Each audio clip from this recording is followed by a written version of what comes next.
Welcome to the Lawyerist Podcast, a series of discussions with entrepreneurs and innovators about building a successful law practice in today's challenging and constantly changing legal market. Lawyerist supports attorneys building client-centered and future-oriented small law firms through community, content, and coaching, both online and through the Lawyerist Lab and Accelerator. And now, here are the co-authors of the Small Firm Roadmap and your podcast hosts.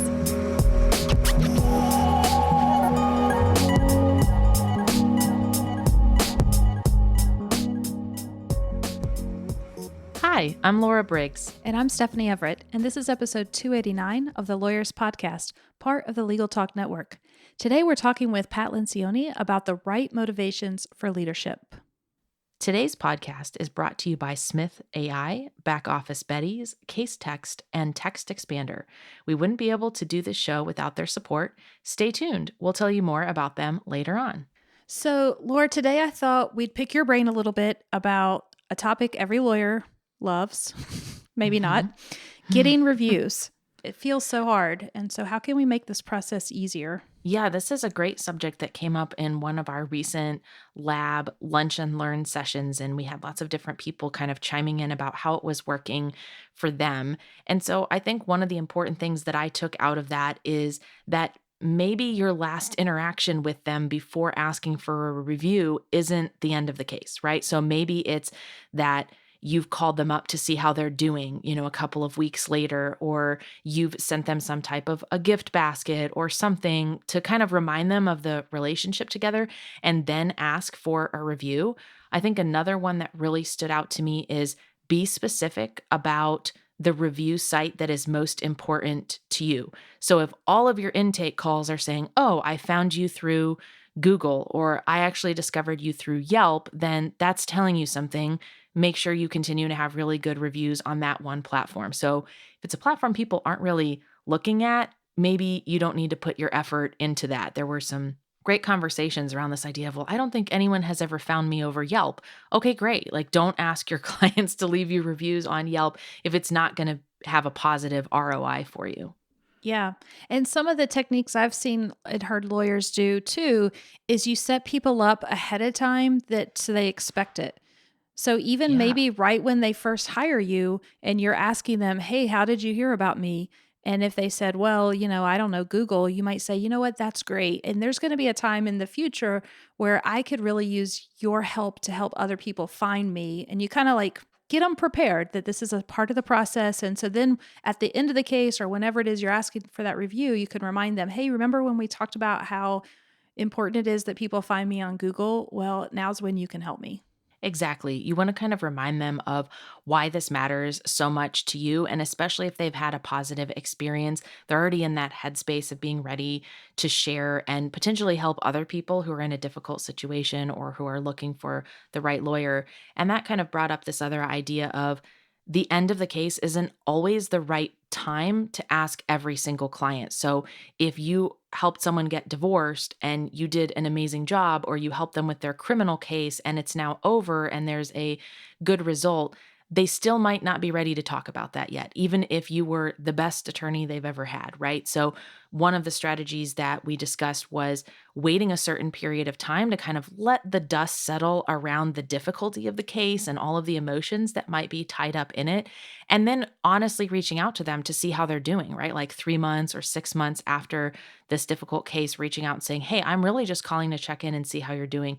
They might be in a better place to complete a review at that point in time with things that are so personal or might bring up some of those difficult situations. And for them to write about it, they're just not ready to do that right away. So be sensitive to your own practice area as well. Yeah.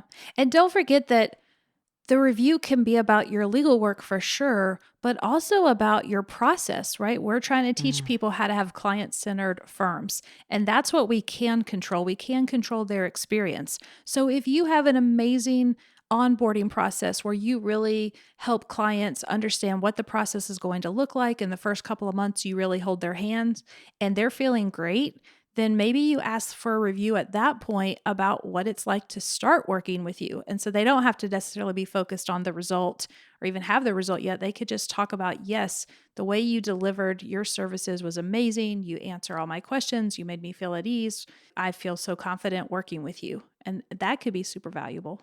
That's such a good point because you can still get positive reviews from someone who came in and had their expectations changed about what winning looks like, right? That might have evolved over the course of the case, or maybe they didn't get the result that they wanted, but they still had a positive experience working with you because you kept them informed throughout the duration of the case, or onboarding was so easy. So don't think that it's just one or the other, like, well, I have to win the case or I have to get the optimal outcome for this particular client. Otherwise, I'm not even going to ask for the review because, yes, that's important to a lot of people, but a lot of times it's really more about the experience and the other things. So don't count yourself out there. And don't be afraid to highlight if somebody has changed their mind. One of the best testimonials or kind of comments that we got recently from one of our labsters was he wrote to me and said, I didn't believe you when you said your coaches were fantastic. Like, I just thought that's too good to be true. And he's like, now that I've worked with you guys, it was true. You're all awesome. So yay, yes. But also that just, it meant more for me to hear that and hear that he was skeptical going through our process of being like, really, is it gonna, are they gonna be that great? And then he was like, yeah, no, you really are. So when you can change someone's mind, make sure you capture that because that makes for a good and an authentic review. Absolutely. And make it easy for them to do it too. Don't send them an email that asks them to leave a review in 12 different places or makes it really confusing. Choose the one or two places that it's going to make the most impact and put the link to that in the message that you send to them so that it's really simple for them to just click over and fill that out. Now we've got a brief sponsored conversation with Maddie Martin from Smith AI and then my conversation with Pat. Hi, I'm Maddie Martin, the head of growth and education for Smith AI Virtual Receptionists. Welcome back to the show. I'm hoping we can talk about something that we see come up a lot in our Insider Facebook group and in Lawyerist Lab, and that is simplifying and keeping things unified as much as possible. There's so many tech solutions out there, but it can get a little overwhelming, right? When you have multiple different ones to keep track of and see if they integrate with each other and all work well together, right? Yeah, I don't know how a solo or small firm attorney does it these days with the amount of tech tools that are inundating them from every side and the opportunity, while also, as the Clio report showed last year, 76% of attorneys are feeling overworked. So how do you add new capacity to your firm that requires solid research and evidence while also handling the day-to-day and not feeling totally drowned at the end of the day? Now, where do you start if you have that sense of overwhelm and you've tried to bring in pieces of software and different programs and things to get things off your plate and to keep it all organized, but it's still not enough? Where do you start with that process? I think the same way that with the tech tools, you really sometimes need to bring in an excellent resource or consultant or peer group to help steer you. It's also really important with the talent side of things that you outsource to a company that is going to come in as the expert and not rely on your guidance completely, because that adds so much work to your plate if you're the one who's steering the ship yet again on that side of things, along with every other sort of angle that you're trying to keep an eye on. So I would say the most important thing is using a firm that is specialized with attorneys, as Smith AI is, and to ask the best practices and share a little bit about your firm and let them come up with the solution, because so often they can see from their experience how to help you in ways that maybe you don't even know are an option. Now, you mentioned the Clio report. I'm wondering, are you seeing the same thing when you have attorneys reaching out to Smith AI and asking for help? Like, are those initial intake calls revealing that same sense of overwhelm or confusion? I'm sort of curious what trends you're seeing there from attorneys that are deciding that it's time to outsource certain things. Oh, absolutely. I mean, we can do something as simple as just handle the call answering, but really Smith AI has come to be known as a way more comprehensive and capable solution because we integrate with your software, we complete workflows from screening to intake to scheduling to even now follow up texts and emails. And we do that by phone, by website chat, by text, by Facebook message, so that you have the peace of mind that we're answering every inbound channel. We're even calling back your web form leads. And we're taking that conversation to the point where a decision can be made to take them to the next step, to be put in touch with someone, an intake specialist or an attorney, to have that scheduled appointment booked. And we can even take payment for that appointment so that, that person who contacts you indicates clearly they have some skin in the game, so to speak. And that's because we have 74% of potential clients saying, look, I'm not getting enough information on this initial sort of greeting call. I want to know what to expect in terms of duration or process, or at least am I in the right place? Because the majority of potential clients didn't get enough information, and they cite that as a lack of understanding and the main reason for not hiring a firm. So you can overcome any skepticism on potential client side by having not only a friendly greeting, but also an informed response on that front line. That's a really good point. And I know you mentioned Facebook Messenger as well. Are you seeing more clients wanting to have that instant and easy outreach through something like a chat or through Facebook Messenger, whereas maybe more of them in the past would have gone the route of placing the phone call? I am. And we're seeing not only that it's important because people are spending more and more time on screens, and that may be your phone, so it may be a text message or a Facebook message, but also people visit your website first before they even call. So what we know is that it can reduce call volume and interruptions. Importantly, also, it allows for a way to have a discreet conversation that is silent and text-based for people who are contacting your firm about matters that they don't necessarily want to overhear, that are private or sensitive, or if you're just at home with kids, that it's not appropriate to sort of overhear that conversation. So, what I'm taking away from this is that it's important to meet your prospective clients where they're at and communicate with them the kinds of information they want to receive in the way they want to receive it. Smith AI is a Lawyerist Affinity partner. You can get $100 off your first month and a 20 call, 20 chat free trial by going to their website. They're also waiving the $150 setup fee for chatbot so you can start getting 24/7 responses from your website. Check out smith.ai for more information.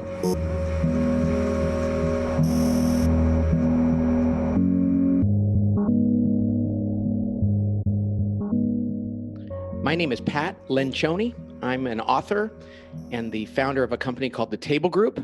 We work with leaders and develop tools and ideas to help them make their organizations healthier and more effective.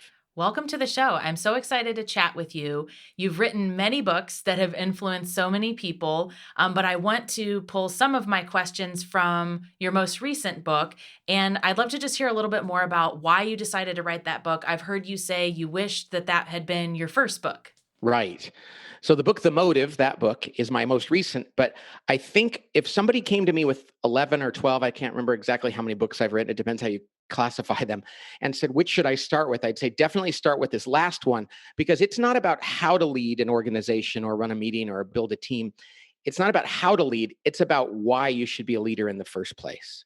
And there's a good reason for being a leader, and there's a bad reason for being a leader. And I'm not sure that the bad one or the wrong one isn't most prevalent in our society. I would think it is, because the wrong reason to be a leader is because you believe it's a reward. It's like, I'm the head of the practice now. Imagine a big law firm where it's like, oh, I've just been declared the head of the practice. So I'm the lawyer and I know there's different names for them, different practices, and they think, yes, I've arrived. What a great accomplishment that was. This is kind of how many young people are brought up to lead. It's like, because that's a cool thing to be in charge. The right reason to be a leader is not reward centered, but rather responsibility centered, where you say, oh crap, I'm the leader. That means I have a burden here. There's other people depending on me.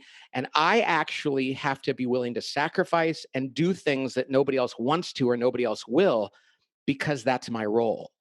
And if you go into leadership with that second one, which we call responsibility-centered leadership, you're going to be much more likely to do the things that leaders need to do. If you go into it with the first reason, you're actually very likely to either delegate or more likely even abdicate one or more of these 5 things that most leaders don't enjoy. So that's kind of what this book is about. It's like, before you become a leader, make sure you're doing it for the right reasons and make sure you're willing to do the uncomfortable things that it requires. That's one of the things I found really interesting about the book is thinking about this role of CEO as one that you probably worked really hard to get into that position of CEO or being the owner of your own law firm and calling all of the different shots. But the work that got you there, you can't really like leave all of that behind. You still have to be a leader. Can you talk a little bit more about the 5 most common things that leaders abdicate that are really dangerous? Yeah, these 5 things are not the definition of what it means to be a leader, but they're the 5 things that are the most uncomfortable that people go, I shouldn't have to do that anymore, or I shouldn't have to do that now. The first one is having really uncomfortable conversations, like really uncomfortable conversations, either with your direct reports or employees or vendors or others, clients. If the leader isn't willing to have uncomfortable conversations, then other people in the organization aren't going to do it. And that's really what a leader needs to set the tone for. And I was talking to one of my colleagues.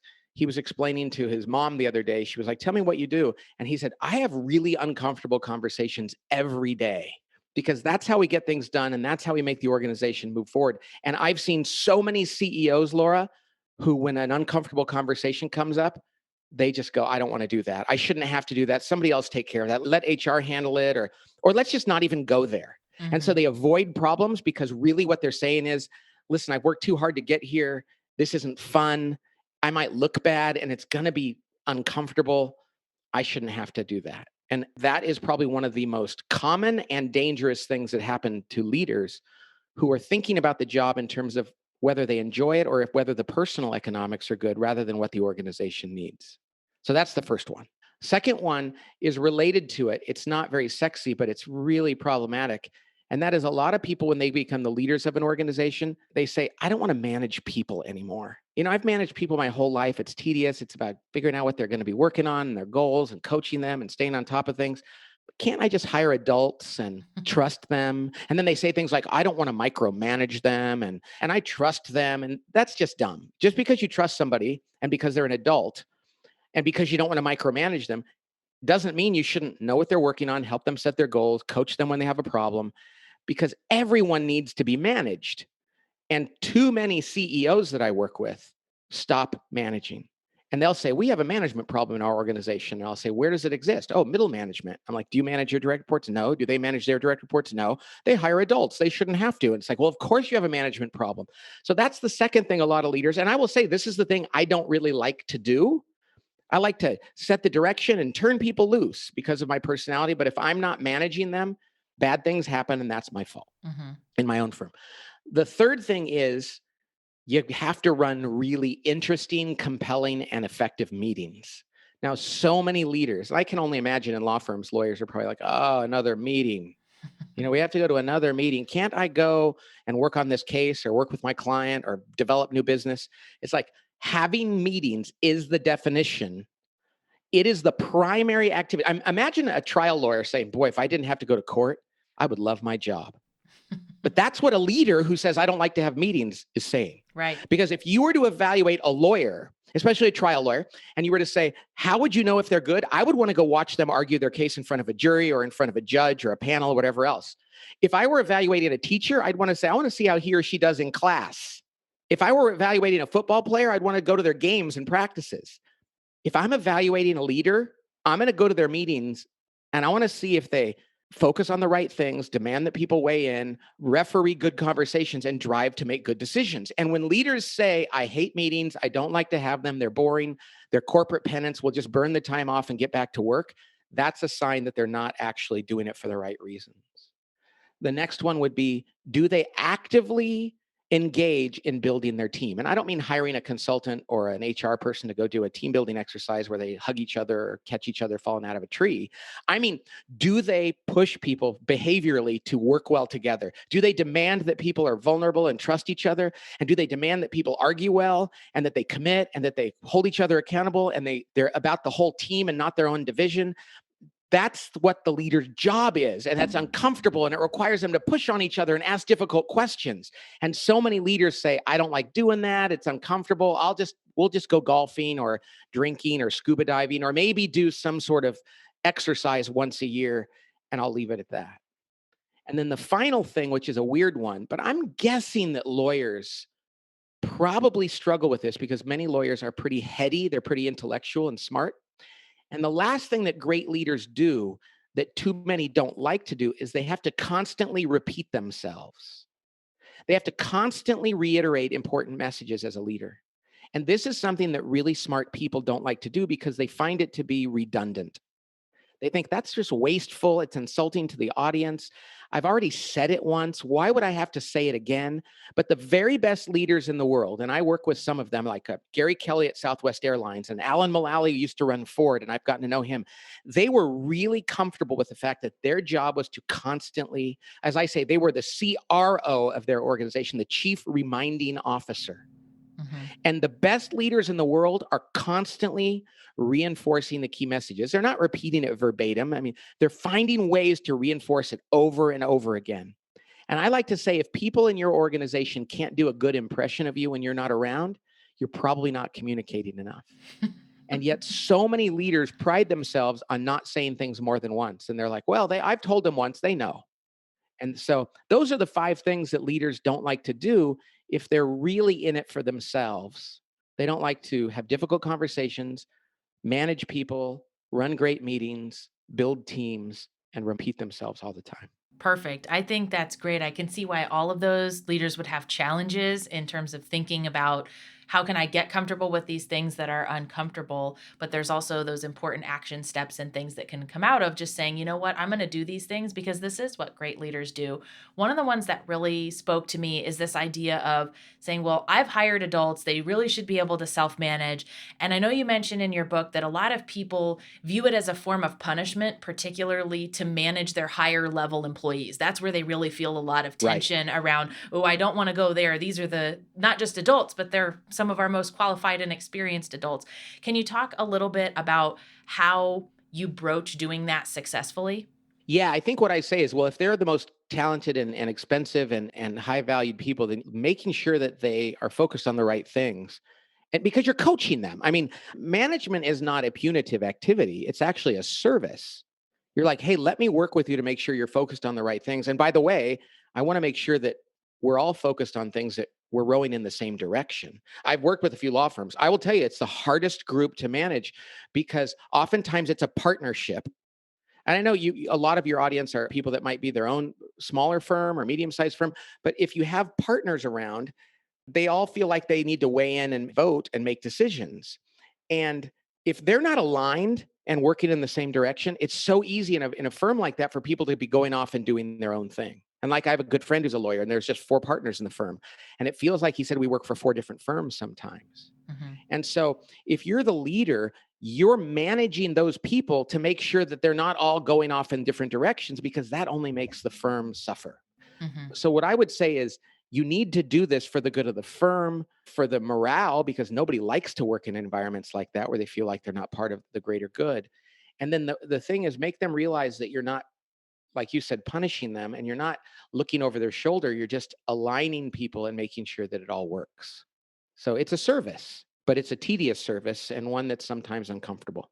So when you were having some of these conversations, whether it's at that senior level of management or some of your top people in the firm or any other employee, does the tone or approach to these difficult and frank conversations change when it's happening virtually? You know, a lot of law firms and businesses have had to go virtual as a result of the pandemic. So are there any notes for handling that differently, or is it the same approach? I will tell you, Laura, my answer has changed since the beginning. I was not a fan of virtual meetings and this kind of stuff. And I still think being together is better. However, I probably would have told you that virtual conversations were 40% useful. And I think there might be 80. Because what I've learned is that many of the same things we need to do in person, we can do virtually. And there are actually some advantages too. There's something more focusing about, I'm sitting here looking at you, Laura, in St. Paul, Minnesota, and there's not a lot of things I can be distracted by. I can see you in your environment. You could see me in mine. And if I'm staring out the window or doing whatever I do when I'm in person with people, there's less permission to do that. So I actually think you can have really good focused conversations with people. I think one of the other things we need to do is I realize you're probably in your home right now. And when we're working in our homes, we have to take a greater interest in one another because we're in that environment. And when we break and we're done with this, you're probably going to go pet your dog or talk to your family or do something like that. And so I find that people are becoming more human actually on Zoom than they are at work when they're not seeing them in the context of their life. Mm-hmm. The other thing, and I think this is independent of being on Zoom or not, but it's probably just more important, is I think what we need to do is when we're having difficult conversations, we need to remind people that we're not doing it because we're better than the person we're doing this for. And we can tell them, hey, this is what happened in my career when people sat down and had this conversation with me. And it really helped me. And I realize as your manager, as your leader, if I don't do it, I'm being selfish. Suddenly they're going, oh, okay, you're actually approaching this from a humble standpoint. And you recognize that if you don't tell me these things, it's going to hurt me in my career. And so suddenly they're looking at it differently and they're kind of rooting for you. Whereas if you just go in there and say, hey, we're going to have a difficult conversation right now, it can come across as condescending, invulnerable, and they might even think you enjoy it. Mm. It's okay to say, I really don't like to have these kind of conversations, but it's my job and it's in your best interest. Right. That's a great way of thinking about it.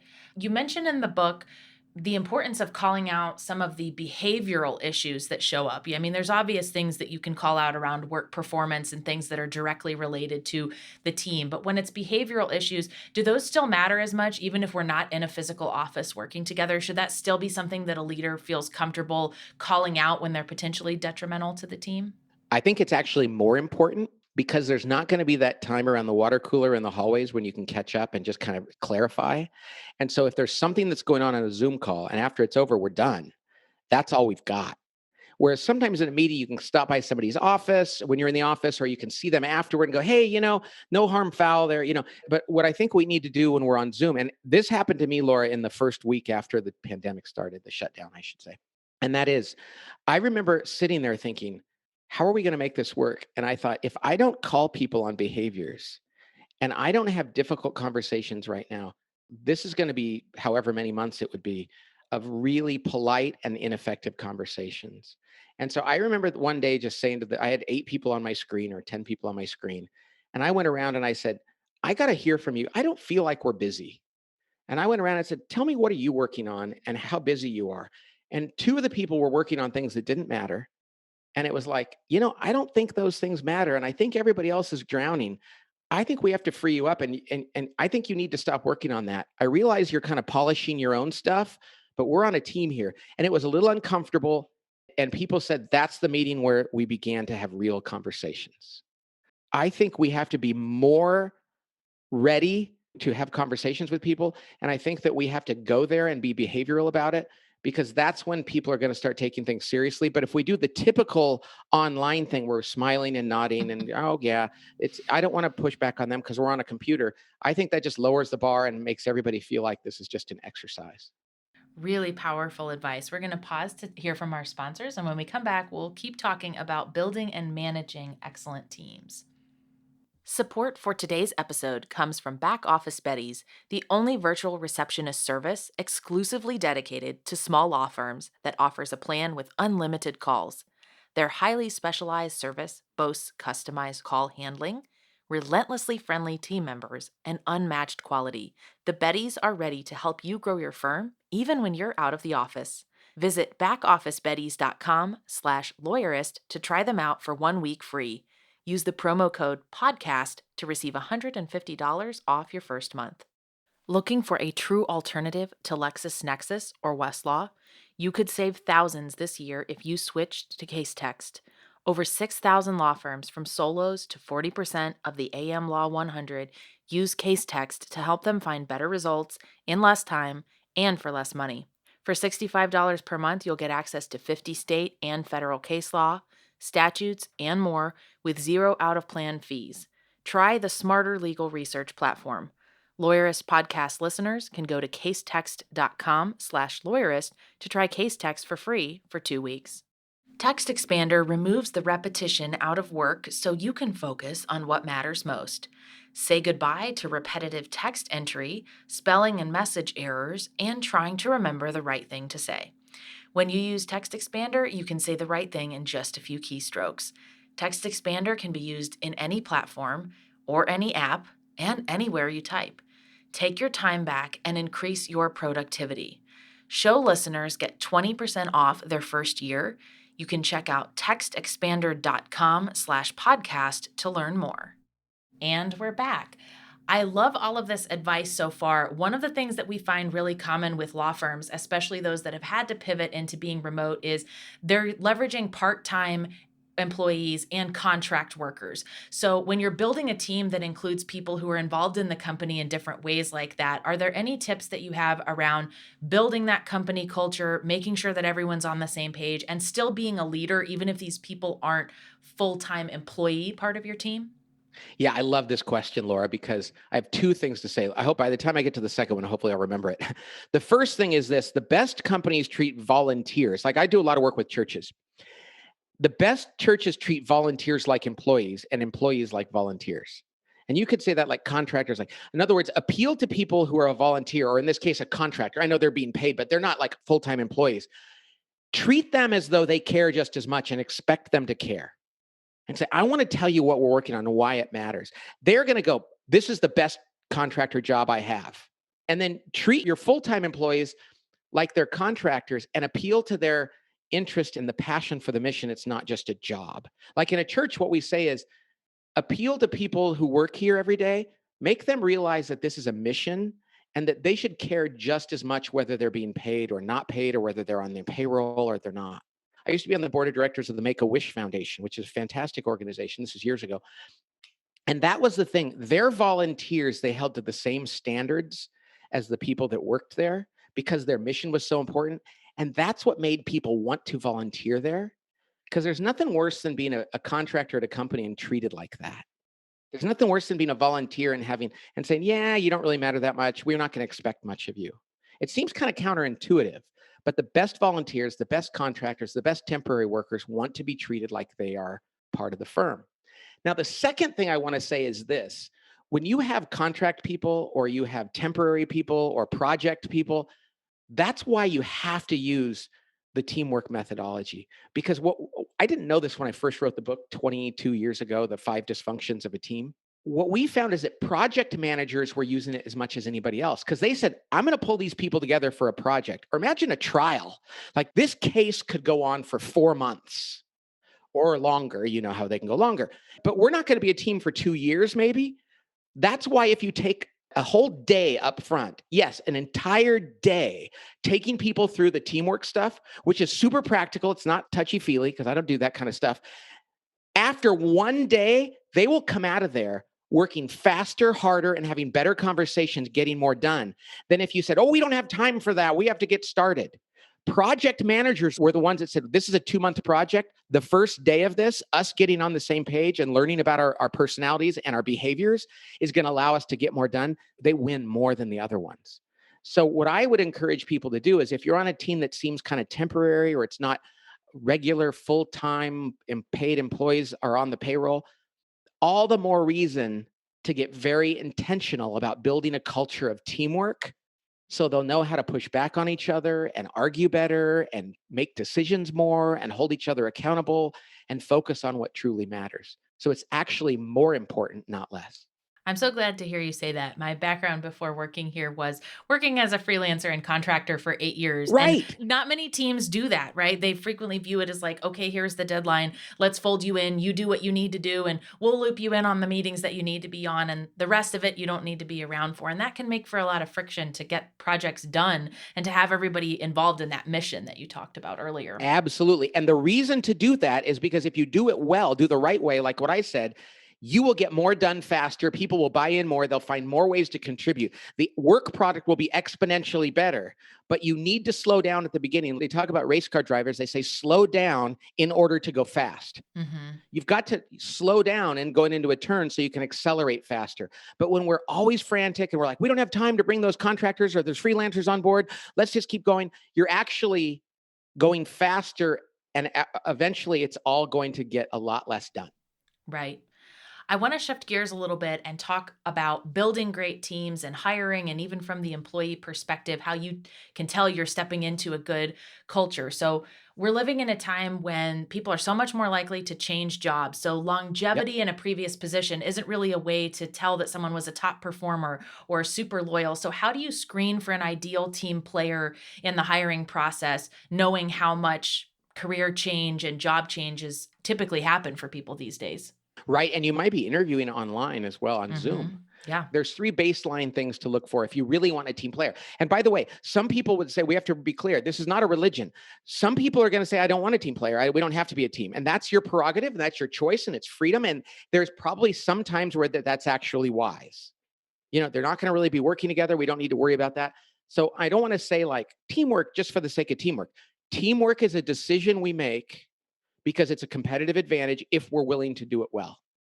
And there are three qualities that we've discovered that if they have those, and we discovered these by accident and they really work, if a person has three qualities, they're much, much, much more likely to be a team player and slide into a team and work well with others. And the first is they have to be humble, which means they're not driven by ego. It's not about them, it's about the others. They would much rather their team win than they individually win.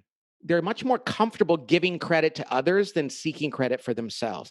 That doesn't mean they doubt their own strengths. That doesn't mean they don't see themselves as having ability to contribute, but they don't need to call attention to that. And they're comfortable with the team getting credit for things, not just themselves. So humility. How do you find that in an interview? First of all, ask people about what they've done in the past and see how much of it had to do with others too. The other thing is check your references and ask people like, would you consider this person to be really good at teamwork? And the reason why I'm asking you is because if she or he is going to succeed here, he needs to be, or she needs to be. And if they're not, and you tell me that, it'll help them avoid a lot of suffering because we are a team-oriented practice and it's going to be miserable for them. That's a good way to get people to do that. But another good way to do it is to ask people in the interview, listen, if I were to call the people you worked with or talk to your spouse and ask them if you are humble, what would they say?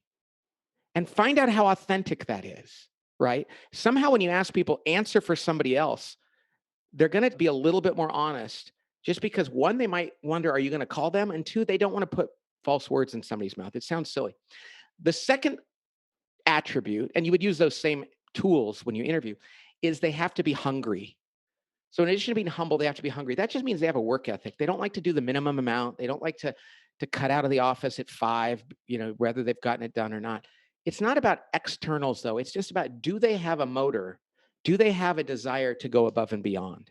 Not that they're a workaholic, but that they just hate the idea of slacking or coming short. And find out, boy, are they hungry? Now, this is something that you talk to people that have worked with them and they can help with that.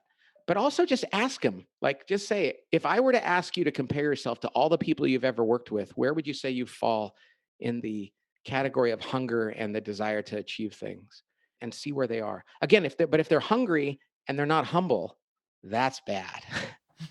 that means they're going to be stomping on people and leave a trail of dead bodies behind them. The third quality, so humble and hungry, the last one is smart, but not intellectually smart. That's permission to play. Are they interpersonally smart? Or they have good EQ, emotional intelligence? When you hire somebody that doesn't have emotional intelligence, even if they're humble and hungry, they become what we call the accidental mess maker. That they go to meetings and they piss people off, not because they're trying to, but just they don't quite know how to say the right thing. They don't really know how to understand what the needs of others are around them. So just make sure they have common sense around human beings. If they're humble, hungry, and smart, they're going to contribute. It's going to be amazing. If they're missing even one of those in a fairly egregious way, it's going to be problematic.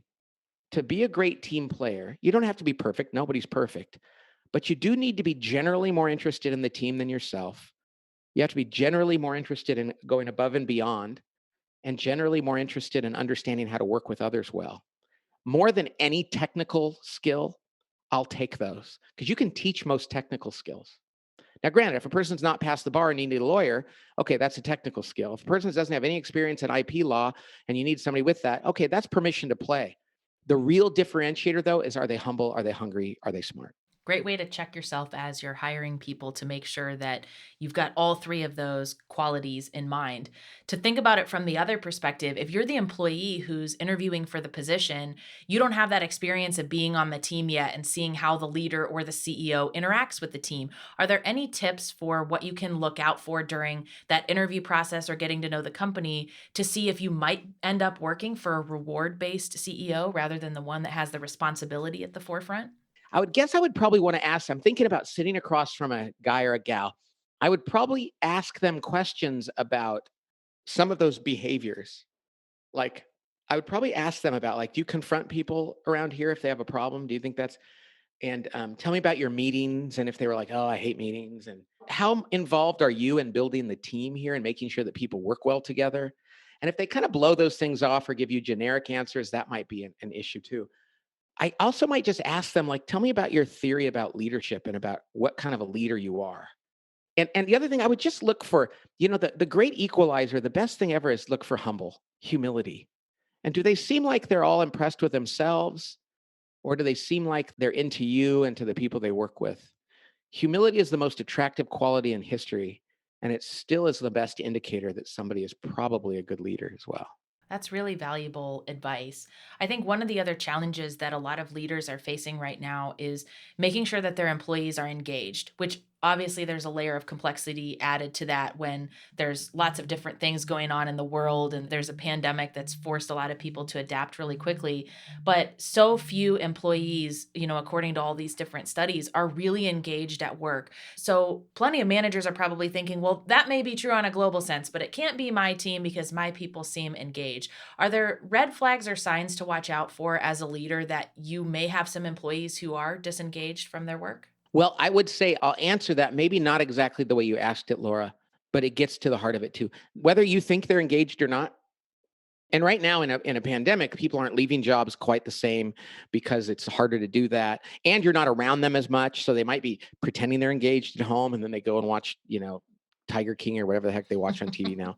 But what I would say is this: there are three things that all employees need in order to be engaged. And I would ask the people as a leader that are listening, I'd ask you, do you do this for your people? Because too often people say it's about perks, it's about time off, it's about salary, it's about stock options or whatever else. Those are largely satisfiers, not drivers. In other words, you get enough of that and you're okay, but that doesn't really lead to engagement. They can disengage you, but nobody says, I'm really engaged because I make a crap load of money. Mm-hmm.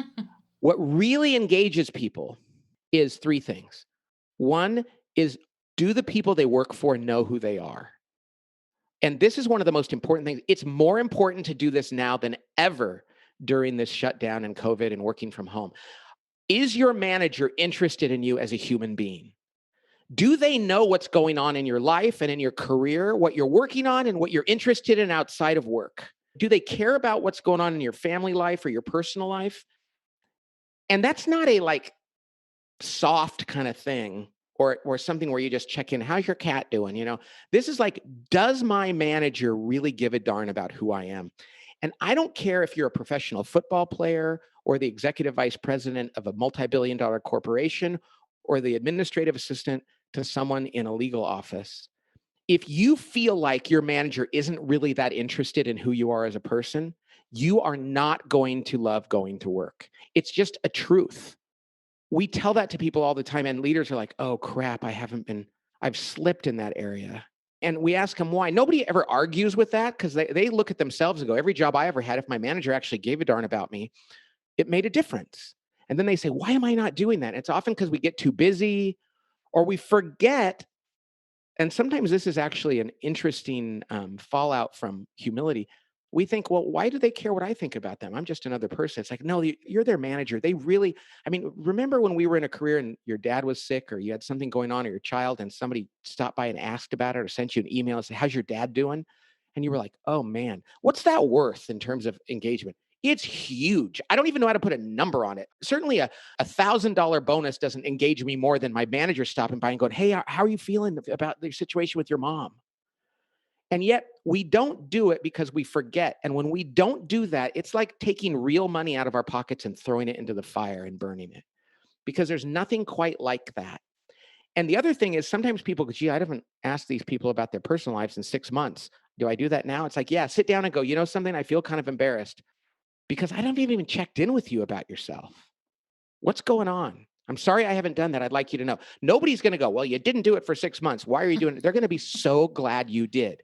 If you want to engage your employees, take an interest in them as a human being. Okay, but that's not only. The next thing, I love this one, and that is you have to constantly help people know why their job is relevant and why it matters.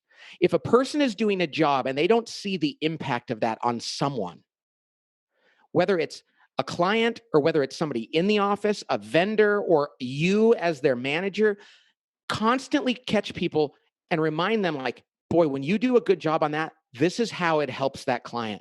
Or when you do your job well, it makes my job so much easier and it gives me peace. Or when you do that, here's how it affects the team. Nobody in the world ever left a job because someone reminded them too often why their work helped them or helped someone. And yet, if you were asked most managers, they'd go, oh, well, I explained it when I hired them that why their job was relevant and important. And once a year, I give them a bonus or a performance review.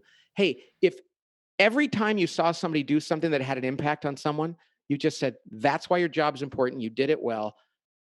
You can't do that too much. And a person who's known by their leader and gets that all the time is not going anywhere unless somebody ridiculously overpays them. I mean, I say this at my firm because we tend to do this. If somebody offered any of my employees triple their salary to go somebody else, they wouldn't go. Not a single one of them would. And it's because they know that they're not going to go someplace where people know them as much, where they're reminded why their job matters and why they're doing a good job. And then the third one is they have to have some way to measure or assess for themselves whether or not they're succeeding. See, they don't want to just depend on the manager to go by their office and say, I like you and you're doing a great job. That's so important. But they also want to have some sort of indicator. It's not always a metric. It could be qualitative. It could be behavioral and observable, but some way that you could go by to them and say, are you having a good day? Or did you have a good week? Or how's your month going? And they can look at something and say, objectively speaking, I'm rocking it. Or objectively speaking, by all my accounts, I'm struggling. When a person knows and they know for themselves whether they're doing a good job or not, I mean, imagine if a lawyer worked on a case with a client. Lawyers have this built in. And at the end, the decision was made, but they didn't get to hear what it was. They would go crazy. I mean, this is ridiculous. It would be like me. I was a distance runner coming off the track and saying, what was my time, coach, in the mile? And saying, oh, don't worry about your time. I thought you ran a good race. I would chase him down and strangle him as tired as I was. We all need some way of knowing whether we succeeded or not, which is why in law, knowing whether you won the case or not is so important. Well, that doesn't come very often. For most people, they need to know day in and day out, did I do well? You know, years ago, I was talking to some people in a fast food restaurant, and they said, this is so interesting because we work the drive-through and we wanted to know if we were doing a good job. And so we had a contest. It was around Christmas and we had 2 drive-through windows and we had a little whiteboard there. And we said, how many people can you get to say Merry Christmas back to you in one day? And they would chart it and they were doing it more and more. And they were like, we just wanted to have a contest. So we, at the end of the day, we could go, I did a great job. It's not tied to money. Nobody is really coin operated. They're evidence operated. So I would say this, think about your employees in your office. Heck, if you have 5 of them or 10 of them that report to you, write their names down and make 3 columns and just ask yourself, do you know what's going on in their lives? If not, go talk to them. Do they know why their job matters to somebody? And if not, remind them and then catch them doing it well. And third, do they know if you were to go to them and ask them, are you being successful right now? Would they be able to answer that question? If not, help them figure it out. You do those 3 things, your people will be bouncing off the walls, working harder, loving coming to work, treating their spouses and their children and their neighbors better. It will change the culture of your organization.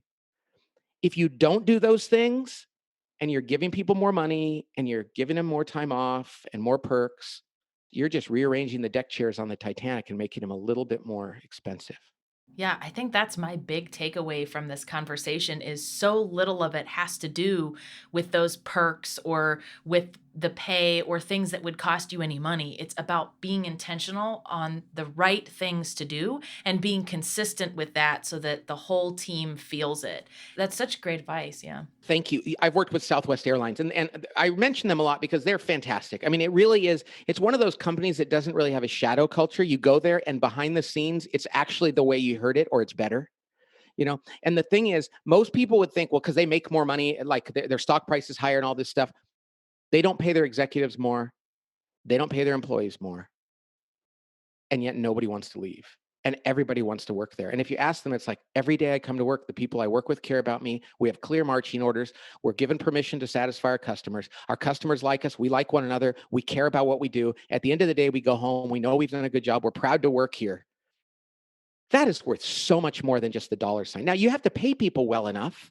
And this isn't about, hey, we can save money by doing it. It's about human beings have other things they need, and we got to start there. And the best companies in the world aren't necessarily the highest paying. In fact, I would say this, it probably goes the other way around because you probably have to overpay people to work someplace miserable. Absolutely. That makes a lot of sense. Well, thank you so much for the opportunity to speak with you. I've loved reading your books. I know our listeners are going to get a lot out of this episode. So thank you so much. I'm so glad. I hope it goes well, Laura. It's nice talking to you. God bless. The Lawyers Podcast is produced by Laura Briggs and edited by Christopher Ng. Are you ready to implement the ideas we discuss here into your practice? Wondering what to do next? Well, here are your first 2 steps. If you haven't read the Small Firm Roadmap yet, grab the first chapter for free right now at lawyers.com/book. Next, if you're looking for help beyond the book, then let's chat about whether our coaching communities are right for you. Head to lawyers.com/community to schedule a 15-minute call with our community manager. The views expressed by the participants are their own and are not endorsed by Legal Talk Network. Nothing said in this podcast is legal advice for you.